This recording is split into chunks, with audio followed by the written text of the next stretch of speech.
Hi guys, இப்போ நம்ம எங்கே வந்திருக்கோம்னா நம்ம சென்னையில் இருக்க மெரினா பீச்சில். அங்கே நம்ம நேஷனல் லீடர் காந்திஜி அவங்க மாதிரி வேஷம் போட்டு, அதாவது ஒரு சராசரி மனிதனின் வாழ்க்கை வரலாறு, அதை பற்றி நம்ம இப்போ பார்க்க போகிறோம். ஒரு சராசரி மனிதனின் வாழ்க்கை வரலாறு.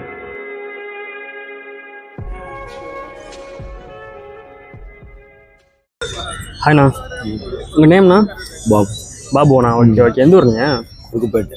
புதுப்பேட்டைண்ணா? கோருக்குப்பேட்டை. Okay okay okay. சரிண்ணா, இதுக்கு முன்னாடி என்னென்ன பண்ணிட்டு இருந்தீங்க? இதுக்கு முன்னாடி ரயில்வே டெட் பாடி தூக்கி நின்றேன். Guntur railway dead body carriers ஆயிருந்தேன். சரி, எந்த railway station? Andhra Guntur railway ஸ்டேஷனில் ரயில்வே டெட் பாடி கேரியர்ஸ் ஆயிருந்தேன். ஓகேண்ணா ஓகேண்ணா. அப்பா இறந்து போய் எனக்கு கொஞ்சம் உடம்பு சரியில்லாமல் ஆப்ரேஷன் பண்ணிக்கிறாங்க. அதனால வீட்டு வேலைக்கெல்லாம் போக முடியாது. சரி, நீங்கள் எத்தனை வயசில் இருக்கிறப்ப இருந்தாங்கண்ணே? எங்கள் அப்பா வந்து நான் 15 வயசாக இருக்கும்போது இறந்து போயிட்டார். சரி, இப்போ இந்த வேஷம் போட்டு இந்த மாதிரி பண்ணுறதா இது எப்போ ஸ்டார்ட் பண்ணீங்க? இது வந்து ஒரு 15 வருஷமா செய்கிறேன். என் பிள்ளைங்களுக்காக. ஒரு பொண்ணு இறந்துச்சு. ஓகேண்ணா ஓகேண்ணா. எத்தனை வயசுண்ணா? மொத்தம் 3 பொண்ணுங்கண்ணே. சரிண்ணே. 3 பொண்ணுல ஒரு பொண்ணு இறந்துச்சு. ஒரு பையன் ஒரு பொண்ணு இருக்காங்க. மேரேஜ் ஆயிடுச்சுண்ணா உங்களுக்கு? மேரேஜ் ஆகி 3 பொண்ணுங்கண்ணே. ஒரு பொண்ணு இறந்துச்சு. இல்லை உங்கள் பொண்ணுக்கு? இல்லை அவளை சின்ன வயசாண்ணா. சரிண்ணா சரிண்ணா சரிண்ணா. இப்போ எப்படிண்ணா? இப்போ எல்லாம் பரவாயில்ல? இப்போ கடவுள் புண்ணியத்துல குழந்தைக்கு பாலுக்கு சாப்பாடு செலவுக்கு அதிகம் வருதுன்னு. சரிண்ணா சரிண்ணா சரி. அம்மாண்ணே? அம்மாவும் இறந்துட்டாங்களா? அம்மா இருக்காங்கண்ணே. அப்பா இறந்துட்டாரு. சரிண்ணா சரி. நீங்கள் எங்கண்ணா தங்கியிருக்கீங்க? இங்கே தானே, பீச்சில் தான் தங்கியிருக்கேன். Okay okay. எங்கள் பீச்னா அங்கே டென்ட் கண்ணிகை சேலைண்டானே. எங்கண்ணே? கண்ணிகை சேலைண்டு.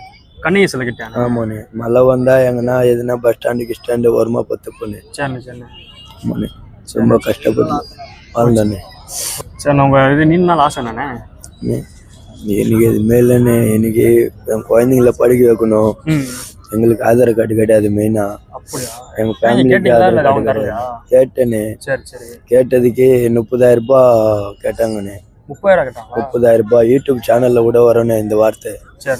ஆமா, யூடியூப் சேனலுக்காரு தான் இந்த பேட்டி வாங்கின்னு யூடியூப்ல விட்டுக்கிறாருன்னு. அண்ணன் எனக்கு ரொம்ப நல்லா ஹெல்ப் பண்ணிக்கிறாருன்னு. குழந்தைக்கு ஊஞ்சல் எல்லாம் வாங்கி கொடுத்துக்கிறாரு. யூடியூப் சேனலுக்காரு. குழந்தைக்கு தீபாவளிக்கு டப்பாஸ் எல்லாம் துணி எல்லாம் வாங்கி கொடுத்துக்கிறாரு. நல்லா ஹெல்ப் பண்ணிக்கிறாரு. நல்லா தானே போயிடுச்சு. அவர் தானே எடுத்து கொடுத்தாரு. யூடியூப் சேனலுக்காரு அவரு. அந்த அண்ணன் தானே எடுத்துட்டு வந்து கொடுத்தாரு. குழந்தைக்கு டப்பாசு துணி மணி எல்லாம் அவர் தானே எடுத்துட்டு வந்து கொடுத்தாரு. சரி ஓகே ஓகேண்ணா. சரி, என்ன ஃபீல் பண்ணாதீங்க. கடவுள் இன்னும் நல்லது பண்ணுவாப்ல. இன்னும் 15 வருஷமா இதே எத்தனை பேர் வந்து வீடியோ எடுத்துன்னு போறாங்க. ஹெல்ப் பண்றவங்க யாரும் எனக்கு கைக்கு வர மாட்டாங்கண்ணே. என் பிள்ளைங்களுக்கு ஆதார் கார்டு ரெடி ஆகணும்னு. மெயினா என் பிள்ளைங்களை படிக்க வைக்கணும்னு. ஆதார் கார்டு இல்லாதனால என் பிள்ளைங்களை ஸ்கூல்ல சேர்க்கறதுக்கு கூட ஆதார் கார்டு கேட்கறாங்க.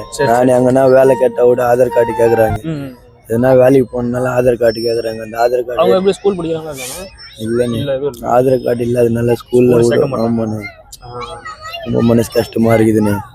இந்த கஷ்டத்துல என்ன பண்றதுன்னு தெரியாம நான் வெக்கமான சூடு சோறுன்னு எல்லாத்தையும் விட்டு இந்த வேஷம் போட்டு என் பிள்ளைங்களுக்காக பழிச்சு நிக்கிறேண்ணே. ஆமாண்ணே. இல்லைண்ணே, சாப்பிட மாட்டேன்னு. என்னாச்சுண்ணே? பெயிண்டிங் போட்டேன்னா சாப்பிட மாட்டேன்னு. மருந்து உள்ள போவோம். டீ எல்லாம் பிடிக்க முடியாது. பெயிண்டிங் தானே. இதுல டின்னர் போட்டா போவாதுண்ணே. நான் வந்து டீசல் போட்டு கலக்குவேன். துடைக்கும் போதும் டீசல் போட்டு கழுவேண்ணே. அப்படியா? ஆமாண்ணே. ஓகேண்ணே. ஃபீல் பண்ணாதீங்க. ஓகேவா? நாங்கள் இருக்கோம். ஓகேவா? ரொம்ப நன்றிண்ணே. ஓகேண்ணா. ஃபீல் பண்ணாதீங்க. ஓகேவா? எதனா சொல்லுங்க. ஓப்பனாக ஃபீலிங்ஸ் எது இருந்துச்சுன்னா சரி. நான் என்ன என்னால் முடிஞ்ச காசு உங்கள்கிட்ட தரேன். நான் கையில் அப்படின்னா நீங்கள் என்கிட்ட பேசுனீங்க பார்த்தீங்களா, அதுக்காண்டி என்னால் முடிஞ்சது உங்கள்கிட்ட தரேன். நான் அதில் போடல, நீங்கள் கையில் வாங்கிக்கோங்க. சும்மா சரி ஓகே. நான் நைட்டு இந்த வேலை தான் போவோம். போகிறப்ப ஏதாச்சும் ஃபுட்டு இருந்தால் நாங்கள் வாங்கி கொடுத்துட்டு போகிறோண்ணே உங்களுக்கு. சரிண்ணா. அதாவது இந்த இந்த வீடியோ பார்த்துட்டு எத்தனை சப்ஸ்கிரைபர் வருதோ, ஒரு சப்ஸ்கிரைபருக்கு 100 ரூபா ஏற்ற மாதிரி எத்தனை சப்ஸ்கிரைபர் வருதோ அதான் அடுத்து அந்த அமௌண்ட் வந்துட்டு நெக்ஸ்ட் டைம் வரப்போ உங்களுக்கு நான் தரோம். கண்டிப்பாக தரோம்ண்ணே. ஓகேவா? சரிண்ணா. தேங்க்ஸ்ண்ணே. உடம்பு பார்த்துவாங்க. சரி. தமிழ் தாய்நாடு தந்த அன்பு போதும்.